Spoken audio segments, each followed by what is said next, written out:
आज मैं आपको accounting for partnership firm fundamental का क्वेश्चन नंबर सेकेंड, जो कि प्रॉफिट लॉस एप्रोप्रिएशन से रिलेटेड है, जिसके बारे में मैंने कल भी आपको वीडियो बताया था, इसको आज मैं सॉल्व कराने वाला हूँ।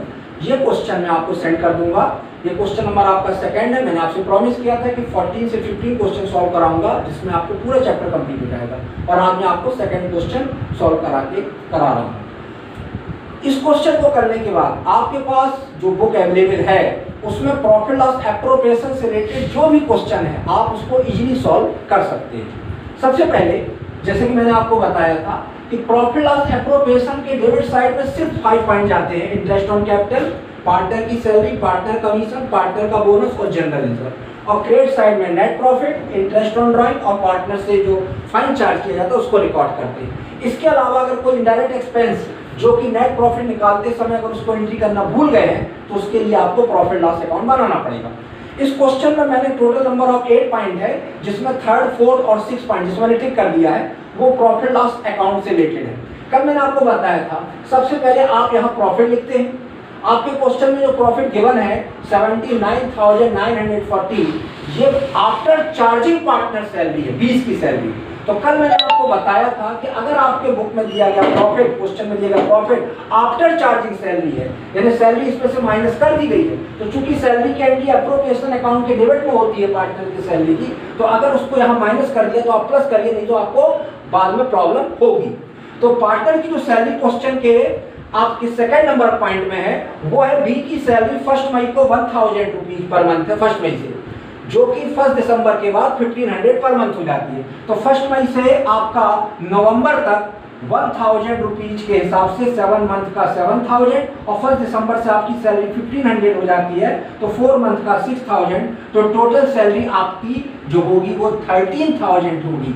इसका मतलब ये प्रॉफिट जो 79,942 है, ये आपका आफ्टर चार्जिंग पार्टनर सैलरी था। अब ये जो प्रॉफिट 92,942 है, ये बिफोर चार्जिंग पार्टनर सैलरी हो गया।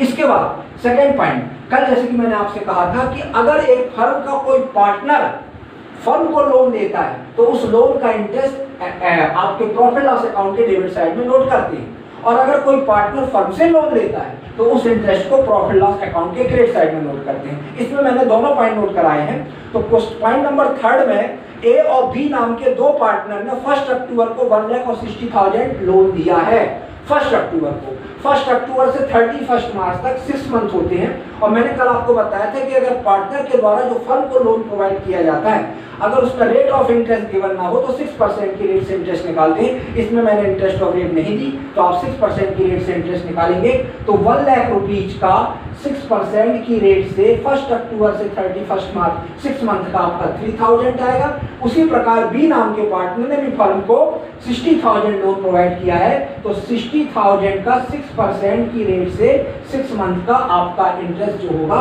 वो 1800 होगा। इस प्रकार टोटल इंटरेस्ट जो है वो 4800, ये मैंने नोट कर लिया। जो चीज मैं एक्सप्लेन करता जा रहा हूँ उसमें सर्कल लगाता जा रहा हूँ।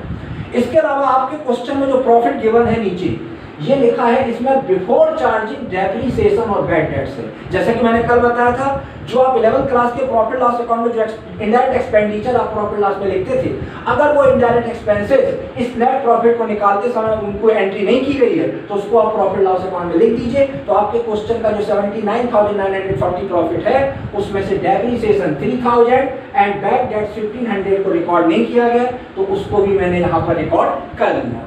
अब इसके बाद इस क्वेश्चन में एक पॉइंट और है, पार्टनर ने, एक पार्टनर है सी नाम के पार्टनर ने लिखा है क्वेश्चन के 4 पॉइंट में, she was the need of the fund and hence took, firm से उसने 1 लाख रुपए का 1 लाख रुपीस का लोन 1 जुलाई 2018 को लिया। कल मैंने आपको बताया था कि अगर कोई पार्टनर फर्म से लोन लेता है और उस पर रेट ऑफ इंटरेस्ट गिवन ना हो तो इंटरेस्ट चार्ज नहीं करते, और अगर रेट ऑफ इंटरेस्ट गिवन है तो उसी रेट ऑफ इंटरेस्ट से इंटरेस्ट चार्ज करेंगे। तो सी नाम के पार्टनर ने फर्म से 1 लाख रुपीस लोन लिया है और उस पर rate of interest 12% per annum है, और ये लोन 1 जुलाई को लिया गया। तो 1 जुलाई से 31 मार्च तक 1 लाख का 12% की रेट से आपका 9 मंथ का जो इंटरेस्ट होगा वो 9000 होगा। इस तरीके से मैंने ये पॉइंट आपको एक्सप्लेन कर दिए। अब इस क्वेश्चन में मैंने न सिर्फ मैनेजर का कमीशन रखा है बल्कि पार्टनर का भी कमीशन रखा है। तो जैसा कि मैंने कल बताया था कि मैनेजर का कमीशन आपके प्रॉफिट लॉस अकाउंट के डेबिट साइड में रिकॉर्ड किया जाता है। तो इस क्वेश्चन के 6 नंबर के पॉइंट में क्वेश्चन है कि मैनेजर जो है उसको 10% commission net profit after charging his commission, ये कल मैंने डिस्कस किया था इसका, आफ्टर चार्जिंग हिज कमीशन।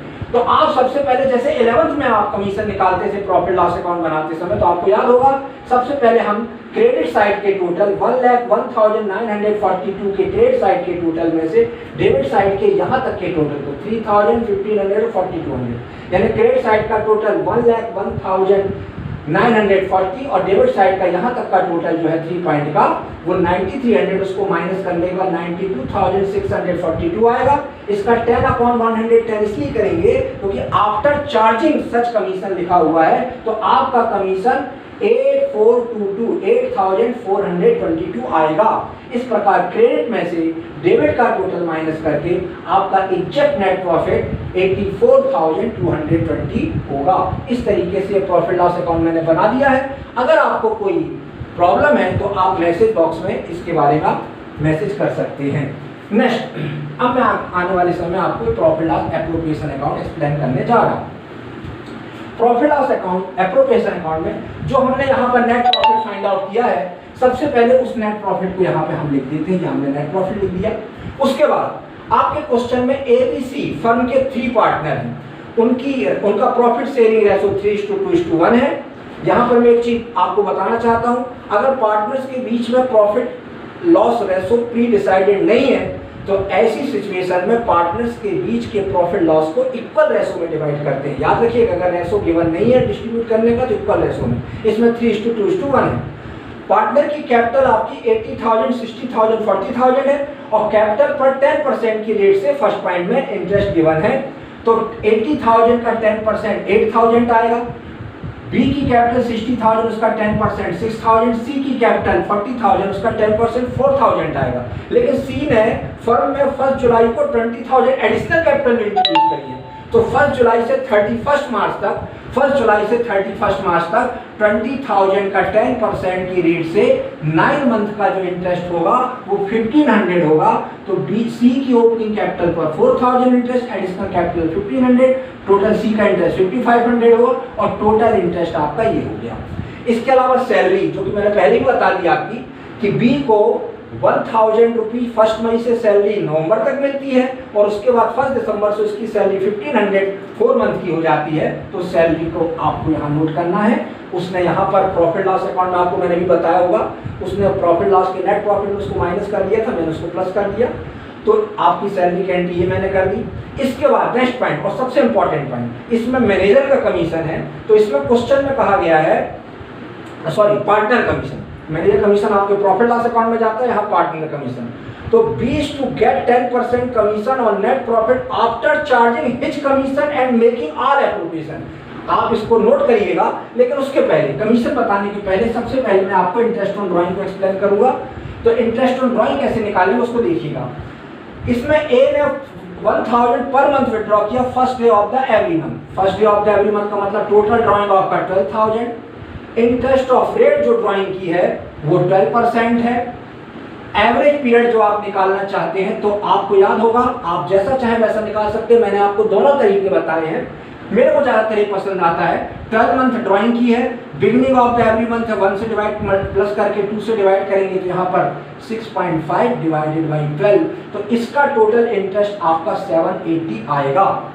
इसके बाद बी का ड्राइंग, बी का ड्राइंग थोड़ा इस बार मैंने अलग चेंज करके लिखा है। बी के बारे में लिखा है, B withdraw rupees 5,000 at the end of the every 4 month, end of the every 4 month. और ईयर में 12 मंथ होते हैं, 4 मंथ की 3 इंस्टॉलमेंट होंगी। तो इस प्रकार 5,000 के हिसाब से 3 टाइम आप इंटरेस्ट निकालेंगे तो 15,000 आएगा। ये मैंने पहले नहीं बताया था, आज आप इसको फिर से देख लीजिए।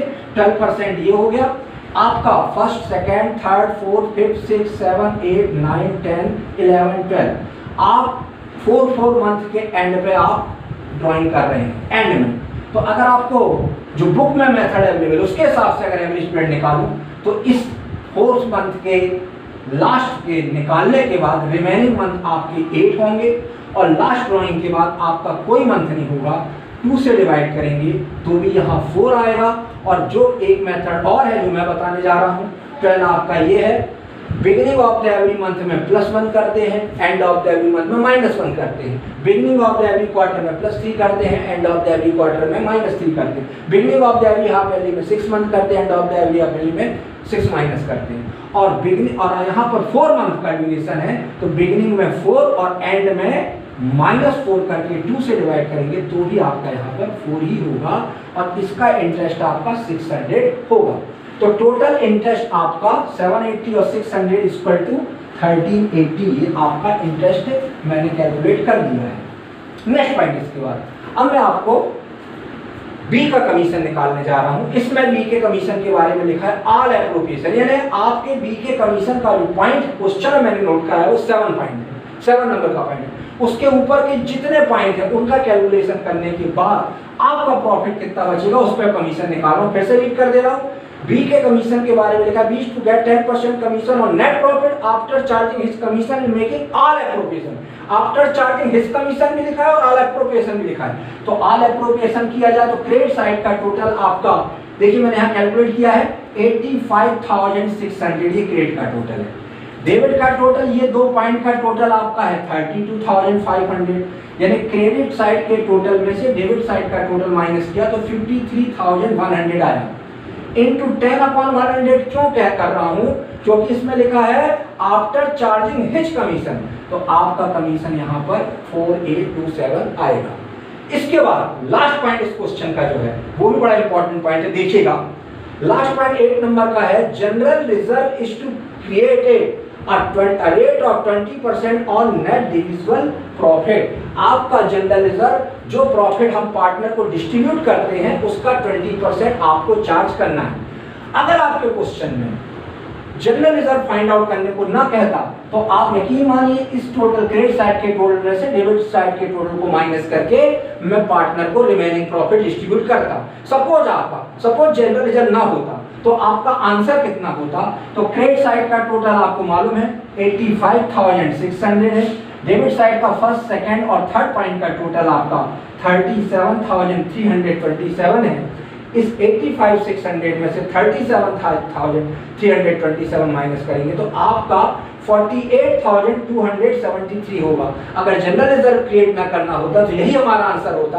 तो उसने कहा डिविजिबल प्रॉफिट का, अगर मान लीजिए जनरल रिजर्व ना होता तो यही डिविजिबल प्रॉफिट होता है। इसलिए इस प्रॉफिट का 20%, इस प्रॉफिट का 20/100 करेंगे तो आपका जनरल रिजर्व जो होगा 9655 होगा।